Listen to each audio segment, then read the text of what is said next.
Hi friends, எல்லோரும் எப்படி இருக்கீங்க? வீடியோ போட்டு ரொம்ப நாளாச்சு. இப்போ மறுபடியும் எங்கள் வீட்டில் நிறைய செடிகள் வளர்த்துட்ருக்கோம். அதை உங்கள்கிட்ட காட்டுறேன். வாங்க வீடியோக்குள்ளே போகலாம். எங்கள் தோட்டத்தில் காய்கறி, பழங்கள், பூக்கள் அப்படின்னு எல்லா வகையான செடிகளும் வச்சுருக்கோம். ஒரு செடியாக உங்களுக்கு காட்டுறேன், பார்க்கலாம். இப்போ நம்ம பார்த்துட்ருக்கிறது முட்டைக்கோஸ். லாஸ்ட் டைம் முட்டைக்கோஸ் வச்சு நிறைய முட்டைக்கோஸ் எடுத்தோம். வீட்டில் காய்க்கிற முட்டைக்கோஸுங்கிறதுனால ரொம்ப டேஸ்டியாக இருந்துச்சு. அடுத்து நம்ம பார்த்துட்ருக்கிறது வெள்ளரிக்காய். இதை வச்சு கிட்டத்தட்ட ஒரு 40 நாள் இருக்கும். இப்போ தான் நிறைய பூ பூத்துருக்கு, காயும் காய்க்க ஆரம்பிச்சிருக்கு. இது போக 1-2 பிஞ்சும் பிடிச்சிருக்கு.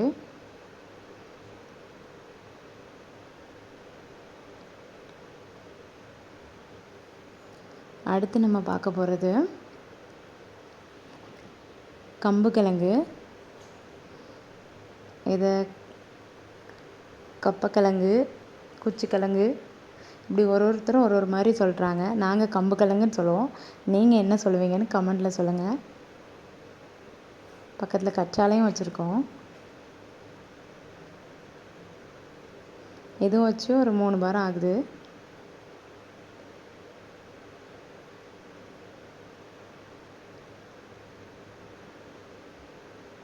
அடுத்ததாக நம்ம பார்க்குறது மாதுளை. இந்த மாதுளை நாங்கள் வச்சு 1.5 வருஷங்கிட்ட ஆகுது. இது வரைக்கும் நிறைய பூ பூத்துருக்கு. ஆனால் ஒரு பூவும் உதிர்ந்து போயிடும். இப்போது இந்த டைம் வச்சுருக்க பூவில் அவ்வளோ பூ பூத்துருக்கு. பார்க்குறதுக்கே ரொம்ப அழகாக இருக்குது, கண்ணுக்கு குளிர்ச்சியாக இருக்குது. இன்னொன்று இப்போ தான் ஒரு காய் காய்ச்சிருக்கு. எனக்கு ரொம்ப சந்தோஷமாக இருக்குது. இருங்க அந்த காய் காட்டுறேன்.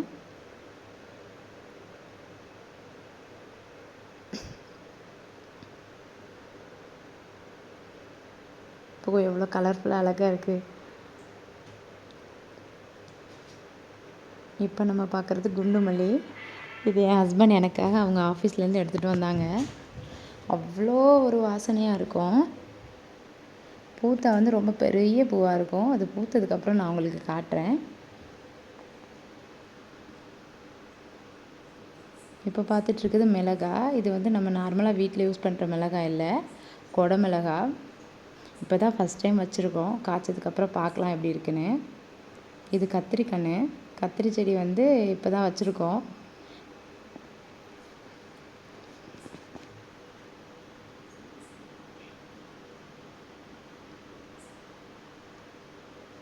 அடுத்ததாக புதினா வீட்டுக்கு வாங்குகிற புதினா அந்த கம்புலேருந்து எடுத்து வச்சோம். அது நல்லா வந்திருக்கு, ரொம்ப ஃப்ரெஷ்ஷாக இருக்குது. அடுத்தது தர்பூசணி சாப்பிட்டுட்டு போட்ட தர்பூசணி தான் நல்லா வந்திருக்கு. பாருங்கள், அதில் நம்மளுக்கு ஒரு கெஸ்ட் இருக்காங்க. ஒரு ஓனான் உட்காந்துருக்கு.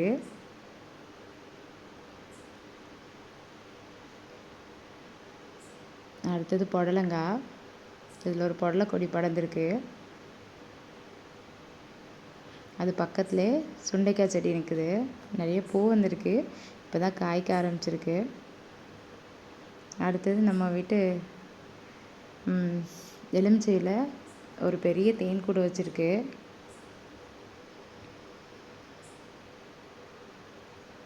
அதுக்கப்புறம் துளசி வச்சுருக்கோம் வீட்டில். பாப்பாவுக்கு மருந்துக்கெல்லாம் யூஸ் ஆகிட்டுருக்கு. அடுத்து எல்லோரும் இது வெத்தலைன்னு நினைப்பீங்க. ஆக்சுவலாக இது வெத்தலை இல்லை, திப்பிலி. இதில் காய் வரல. காய் வந்ததுக்கப்புறம் உங்களுக்கு காட்டுறேன். இது வசம்பு. இந்த சின்ன குழந்தைங்களுக்கெல்லாம் கையிலலாம் வசம்பு கட்டி விடுவாங்க, சீக்கிரம் பேசிடுவாங்கன்னு. அந்த வசம்பு கீழே நிறைய கிழங்கு இருக்கும். பாருங்கள், இப்போ நல்லா பூத்துருக்கு. இந்த இலையை ஸ்மெல் பண்ணிங்கன்னா நல்ல ஒரு வாசனை இருக்கும்.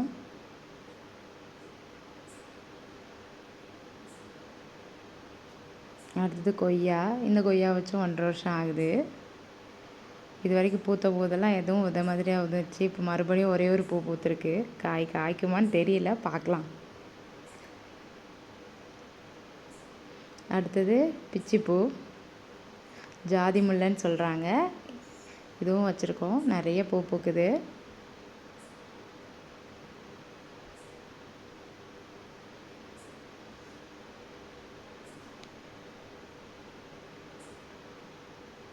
அடுத்தது டேபிள் ரோஸ். இது நிறைய கலரில் பூக்கும். ஒரு செடி ஒரு கலரில் பூக்கும்.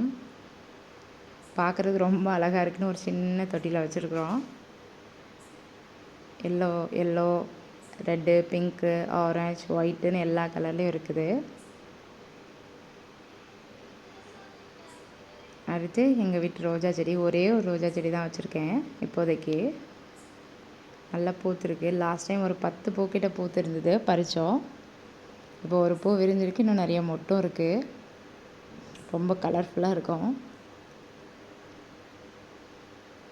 அடுத்து எங்கள் வீட்டு செம்பருத்தி செடியில் அவ்வளோ பூ பூக்கும். ஒரு நாளைக்கு 40-50 பூ பூக்கும்.